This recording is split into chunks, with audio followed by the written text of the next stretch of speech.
Hello అండి. ఈరోజు night నా ఫస్ట్ సెషన్ వచ్చి అనాలిసిస్తో స్టార్ట్ అయింది. అనాలిసిస్ అంటే ఇప్పటి వరకు మెయిన్స్ పేపర్స్ ఏవైతే జరిగాయో వాటన్నిటిదే అనాలిసిస్ చేస్తున్నాను. అండ్ నేనైతే లిటరల్గా అసలు ఏం చెప్పాలి, ఇంకా షాక్లోకి వెళ్ళిపోయాను అనమాట. జిఎస్ పేపర్ 2 చూసి క్వశ్చన్స్ కూడా లెంతీ ఉన్నాయి అండ్ ఒక్క క్వశ్చన్లోనే 2-3 టైప్స్ ఆఫ్ అడిగి ఇచ్చారనమాట. అండ్ ఇంకొకటి ఏంటంటే ఇంతకుముందు ఎప్పుడు ఇట్లాంటి పేపర్ అయితే రాలేదండి. అనాలిసిస్ చేసినప్పుడే నాకైతే అసలు చదవడానికి కూడా ఇదైపోతుంది. అంటే ఇప్పుడు సెకండ్ లైన్ చదువుతుంటే ఫస్ట్ లైన్లో ఏం చదివాను అనేది అర్థం కావట్లేదు అనమాట. అట్లా ఉంది పేపర్. అండ్ GS1 పేపర్ అయితే అన్నీ కలిపి ఇచ్చారు. అన్నీ లైక్ ఎన్విరాన్మెంట్ వీటన్నిటిని అందులో ఇంక్లూడ్ చేసి ఇచ్చారు. అండ్ ఐ డోంట్ నో ఏంటో కానీ అట్లా అయిపోయింది పేపర్. అట్లా ఇచ్చారు, నెక్స్ట్ ఇయర్ నుంచి ఎట్లా ఇస్తారో అనేసి ఆ షాక్లోనే ఉండిపోయి అట్లనే చూస్తున్నాను ఏం జరుగుతుంది అసలు అని చెప్పేసి. అఫ్కోర్స్ మెయిన్స్కి ఆల్రెడీ ప్రిపేర్ అయి ఉంటారు కాబట్టి ఎట్లా ఇచ్చినా కానీ రాసేస్తారు. కానీ అలా కాదు, దాన్ని టైం మేనేజ్ చేసి రాయడం ఎలాగా. ఇప్పుడు ఎన్విరాన్మెంట్లో ఇచ్చే క్వశ్చన్స్ ఇందులో ఇచ్చారనుకోండి, అది GS1కి తగ్గట్టుగా ఎలా రాయాలి అనేది కదా క్వశ్చన్ మార్క్. సో ఆ టైం లిమిట్లో దానికి అకార్డింగ్ ఎట్లా రాస్తాం అనేది బిగ్గెస్ట్ థింగ్ అనమాట. అది పెద్ద ఛాలెంజ్ లాగా యూపీఎస్సీ ఇచ్చింది. యూపీఎస్సీ ఈజ్ అన్ప్రెడిక్టబుల్ అని అంటే ఏంటో అనుకుంటాం కదా. సో ఇట్లనే మనం ఏం ప్రెడిక్ట్ చేయలేము. బట్ క్వశ్చన్స్ అన్నీ ర్యాండమ్గా ఇస్తే ఎట్లుంటుందండి, షాకింగ్గా ఉండదా? అంటే ప్రీవియస్ ఇయర్ క్వశ్చన్స్ కానీ అన్నీ కానీ ఒక విధంగా ప్రాక్టీస్ చేసుకొని వెళ్ళిన వాళ్ళకి సడన్గా ఇట్లాంటి పేపర్ చూసి ఏమనిపిస్తుంది, ఈ టైం లిమిట్లో మనం GS1కి రిలేటెడ్గా ఈ కాన్సెప్ట్ని ఎలా రాయాలి. ఫర్ ఎగ్జాంపుల్ ఎన్విరాన్మెంట్ క్వశ్చన్ ఇచ్చారనుకోండి, అది ఎన్విరాన్మెంట్కి పరంగా చదువుకొని వెళ్తాం కదా. సో GS1లో ఆ క్వశ్చన్ రాదు అని అనుకునే వెళ్తాం. కానీ GS1 అకార్డింగ్ ఆ కాన్సెప్ట్ని మనం ఎలా తీసుకోవాలి. అండ్ ఇంకొకటి ఏంటంటే ఆర్ట్ అండ్ కల్చర్ నుంచి వెయిటేజ్ ఎక్కువ వచ్చింది. ప్రతిసారి మోడర్న్ హిస్టరీకి ఎక్కువ వెయిటేజ్ వచ్చేది, కానీ మోడర్న్ హిస్టరీకి చాలా వరకు తగ్గించేసి ఆర్ట్ అండ్ కల్చర్కి ఎక్కువ ఇచ్చారు వెయిటేజ్. అండ్ ఇంగ్లీష్ మాట్లాడాలని ఎవరికి మాత్రం ఉండదు చెప్పండి. మనం ఇంగ్లీష్ నేర్చుకోవాలంటే కరెక్ట్ యాప్ మనకి దొరకాలి. సో దానికోసమే నేను తీసుకొచ్చాను ఈరోజు స్పార్కీ AI. ఇది ఒక AI ఫ్రెండ్ అనమాట. మనతో ఒక ఫ్రెండ్ లాగా మాట్లాడుతుంది. మనకి ఇంగ్లీష్ నేర్చుకోవడానికి ఎవరైనా తోడుగా ఉంటే మనం త్వరగా ఇంగ్లీష్ నేర్చుకోగలం మాట్లాడి. సో అలాగా మనకి హెల్ప్ చేయడానికే ఉంది స్పార్కీ. సో ఇందులో మనం ఏం మాట్లాడినా కానీ అది కూడా వాయిస్ లాగా మనకి రిప్లై అనేది ఇస్తుంది.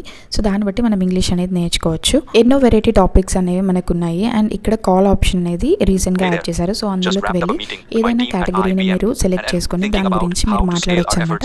యాజ్ ఎ ఫ్రెండ్ మీకు ఎలాంటి హెల్ప్ కావాలన్నా కానీ స్పార్కీ మీకు హెల్ప్ చేస్తుంది మీతో మాట్లాడి. అండ్ ఇక్కడ నేను చూసినట్టయితే కబీర్ అనే ఇతనితో నేను కెరీర్ ఆప్షన్ గురించి మాట్లాడుతున్నాను. సో కెరీర్ గైడెన్స్ తీసుకుంటున్నాను. సో మీరు కూడా మీకు ఏమైనా ఇలాంటివి మాట్లాడాలి, ఒక ఫ్రెండ్ లాగా మాట్లాడాలి అంటే కాల్ ఆప్షన్ని చూస్ చేసుకొని మీరు యూజ్ చేసుకోవచ్చు. అండ్ కాంటెస్ట్లు ఉంటాయి, గేమ్స్ ఉంటాయి. అంటే గేమ్స్ అంటే డిఫరెంట్ గేమ్స్ని సెలెక్ట్ చేసుకొని దాని ద్వారా మనం ఇంగ్లీష్ అనేది మాట్లాడచ్చు. ఆ గేమ్కి సంబంధించి అంటే మన డైలీ లైఫ్లో జరిగే వాటి గురించి ఏదైనా కేటగిరీ మీరు సెలెక్ట్ చేసుకొని దాని గురించి మాట్లాడవచ్చు. అండ్ ఇప్పుడు రీసెంట్గా మనకి రీజనల్ లాంగ్వేజెస్లో కూడా స్పార్కీ AI ఉంది, ట్రాన్స్లేట్ చేస్తుంది. ఏమేమి అర్థం అవ్వవో, మీకు ఏమేమి వర్డ్స్ అర్థం అవ్వవో సెలెక్ట్ చేసుకొని దాని మీనింగ్ కూడా మీరు అక్కడికక్కడే తెలుసుకోవచ్చు. రియల్ టైం ఫీడ్బ్యాక్ కూడా అక్కడే ఇచ్చేస్తుంది. ఏ లాంగ్వేజ్ కావాలన్నా కూడా, లైక్ మన కన్నడ కావాలన్నా, మలయాళం కావాలన్నా, లేదా తమిళ్ కావాలన్నా, తెలుగు, హిందీ, ఇంగ్లీష్ ఏదైనా సరే మీకు ఇక్కడ ఆల్రెడీ ఇచ్చేస్తుంది. అండ్ ఇంగ్లీష్ టెస్ట్ చేసుకోవడానికి ఇక్కడ డిఫరెంట్ టెస్ట్ ఆప్షన్స్ కూడా ఉన్నాయి. సో దాన్ని సెలెక్ట్ చేసుకుని టెస్ట్ కూడా మీరు పార్టిసిపేట్ చేయొచ్చు. ఇలా మనకి టెస్ట్ కంప్లీట్ అయిపోయిన తర్వాత ఫీడ్బ్యాక్ అనేది ఇచ్చేస్తుంది ఎలా చెప్పారు అని. సో ఇది మనకి యూజువల్గా చాలా వాటికి హెల్ప్ అవుతుంది. అండ్ అప్డేటెడ్ న్యూస్ కూడా ఇక్కడ ఉంటుందన్నమాట. న్యూస్ రీసెంట్గా ఏం జరుగుతుంది అని చెప్పేసి న్యూస్ ద్వారా కూడా ఇంగ్లీష్ నేర్చుకోవచ్చు. అండ్ ఇంటర్వ్యూ ఇది బెస్ట్ ఆప్షన్ అండి. ఇప్పుడు మీరు ఏది ప్రిపేర్ అవుతుంటే దానికి సంబంధించి మీరు ఇంటర్వ్యూని సెలెక్ట్ చేసుకోవచ్చు. నేను యూపీఎస్సీ ఇనీషియల్ స్క్రీనింగ్ని సెలెక్ట్ చేసుకొని యాక్చువల్ ఇంటర్వ్యూ మోడ్ని సెలెక్ట్ చేసుకున్నాను అనమాట. సో ఇక్కడ తను క్వశ్చన్ అడుగుతుంది ప్యానెల్ మెంబర్. సో నేను దానికి ఆన్సర్ చెప్తున్నాను మైక్ని యూజ్ చేసి. సో దాట్ వాళ్ళు మళ్ళీ రివర్స్లో మనం ఎలా చెప్పాము అనే ఫీడ్బ్యాక్ ఇచ్చి మళ్ళీ నెక్స్ట్ క్వశ్చన్ అనేది అడుగుతారు. ఇలా ఈ యాప్ మన ఇంగ్లీష్ ఇంప్రూవ్ చేసుకోవడానికి చాలా హెల్ప్ అవుతుంది. డెఫినెట్గా ట్రై చేయండి. పాకెట్ ఫ్రెండ్లీ, మనకి చాలా హెల్ప్ అవుతుంది కాబట్టి మీ కాన్ఫిడెన్స్ని కూడా బిల్డ్ చేసుకోండి. ఇప్పుడే డౌన్లోడ్ చేసుకోండి. లింక్ని డిస్క్రిప్షన్లో ఇచ్చాను చూడండి. అండ్ మనకి వరల్డ్ హిస్టరీ కూడా ఇచ్చారనమాట. సో మనం దీన్ని బట్టి ఏం అర్థం చేసుకోవచ్చు, ఎట్లాంటి టాపిక్స్ని కూడా స్కిప్ చేయకుండా ప్రతి ఒక్క టాపిక్ని కవర్ చేసే వెళ్ళాలి ఎగ్జామ్కి అని చెప్పి అర్థం చేసుకోవచ్చు. అండ్ నెక్స్ట్ టైం ఇచ్చే వాళ్ళకి ఇంకెన్ని డేస్ అండి మొత్తం కంప్లీట్ చేయాలి అని ఉంది. కానీ ఏం చదవాలి, ఎలా చదవాలి అనే డైలమా మళ్ళీ స్టార్ట్ అయిందనమాట. అంటే ఎట్లా అండి, ఈ క్వశ్చన్ పేపర్ చూసిన తర్వాత అసలు షాక్లోకి వెళ్ళిపోయి నాకేం అర్థం అవ్వట్లేదు అనమాట. ఆ తర్వాత ఇంకా సరేలే ఏదైతే అదైంది, ఏం చేస్తామో ఇంకా దాని అకార్డింగే వెళ్ళాలి. ఎలా ఇచ్చినా ఎలా ఇవ్వకపోయినా ప్రతి ఒక్క క్వశ్చన్ అటెంప్ట్ చేయాలి. ఇంకా 20 మార్క్స్ అయినా 10 మార్క్స్ అయినా అన్నీ అటెంప్ట్ చేసే రావాలి. అప్పుడే మనం టార్గెట్ని రీచ్ అవ్వగలము. సో ఇంకా అనాలిసిస్ అయిపోయిన తర్వాత నేను జస్ట్ నార్మల్గా అసలు క్వశ్చన్ అటెంప్ట్ చేద్దాము ఏమి ఇచ్చారు అని చెప్పేసి చూస్తున్నా. అండ్ అలానే అటెంప్ట్ చేయడానికి ట్రై చేస్తున్నాను. అటెంప్ట్ చేసేటప్పుడు ఏం గుర్తు రావట్లేదు కూడా. ఇంకొకటి ఏంటంటే కీవర్డ్స్ రాయాలి. అంటే మంచి ఏమంటారు, మంచి వర్డ్స్ని యూజ్ చేయాలండి. కీవర్డ్స్ని మనం నార్మల్గా డైలీ లైఫ్లో యూజ్ చేసే కీవర్డ్స్ని యూజ్ చేయడానికి లేదు. సో ఆ కీవర్డ్స్ అస్సలు గుర్తు రావట్లేదు అనమాట. అది ఇంకొక పెద్ద టాస్క్ అయిపోయింది నాకైతే. ఏంటి, ఇప్పుడు రాస్తున్నప్పుడు కొన్ని టర్మ్స్ ఉంటాయి, ఆ టర్మ్స్ గుర్తు రావాలి. ఆ టర్మ్స్ అనేవి గుర్తు రావు, అక్కడి వరకు వస్తుంది కానీ పేపర్లో పెట్టలేకపోతున్నా. సో అలా అంత ఇదిలో అయిపోయింది అనాలిసిస్ చేసిన తర్వాత బుర్రంతా కూడా.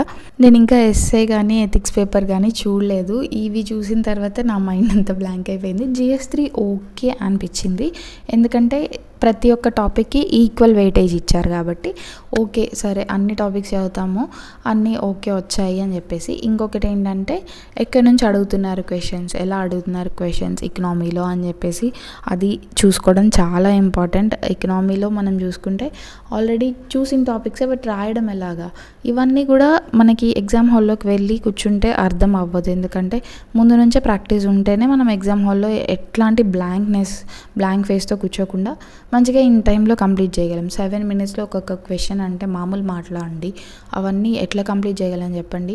ఎంత లెంతీ క్వశ్చన్ అయినా, ఎంత షార్ట్ 10 మార్క్స్ అయినా 15 మార్క్స్ అయినా ఆ టైం లిమిట్స్లో కంప్లీట్ చేయడమే ఒక పెద్ద ఛాలెంజ్ అని చెప్పాలి. అది ఎట్లా డివైడ్ చేయాలి, ఎట్లా రాయాలి, ఎట్లా ఇంప్లిమెంట్ చేయాలి పేపర్లో, ఫ్లో చార్ట్సా డయాగ్రామ్సా ఏంటి అని చెప్పేసి మైండ్లో తట్టడమే అదొక ఛాలెంజ్ కదా. సో మీకు ఎలా అనిపిస్తుందో ఒకసారి చెప్పండి. నాకైతే లిటరల్గా ఆ పేపర్స్ చూసిన తర్వాత ఏమో కొంచెం భయంగా ఉంది, బట్ ఎన్నో డేస్ లేదు కాబట్టి ప్రిపేర్ అవ్వాలి ఇప్పటి నుంచే అని ఇంకా అదే అనుకుంటున్నాను నేనైతే. మెయిన్స్ రాసిన వాళ్ళు ఎవరైనా ఉంటే చెప్పండి ఎలా రాశారు మెయిన్స్ అని చెప్పి, ఎందుకంటే మీరు కూడా కొత్తగా ఎక్స్పీరియన్స్ అయి ఉంటారు కదా ఈ ప్యాటర్న్లో పేపర్. ఏమో UPSC ప్రిలిమ్స్లో 2023లో ఎలా చేసిందో మెయిన్స్లో ఇప్పుడు అలా చేసింది అనుకోవచ్చు. కొన్ని టాపిక్స్ అయితే ప్రిలిమ్స్లో ఇచ్చిన టాపిక్సే మెయిన్స్లో కూడా రిపీట్ చేశారనమాట. ఆల్రెడీ మనం ప్రిలిమ్స్ రాసుంటే ఆ టాపిక్స్ అన్నీ చదువు ఉంటాం కదా అనాలిసిస్ చేసినప్పుడు. సో అలానే అవి అనాలిసిస్ చేసిన వాళ్ళు మెయిన్స్లో కూడా రాయొచ్చు. అలా అయితే నా నైట్ అంతా ఇలానే వెళ్ళిపోయింది. ఆ తర్వాత నేను ఆప్షనల్ చదువుకున్నాను. ఇవన్నీ ఒకటైతే ఆప్షనల్ ఒకటి కదా అండి, ఆప్షనల్ పైన కూడా ఫోకస్ చేయాలి. సో అలానే నా డే అయితే అయిపోయింది నైట్ స్టడీ.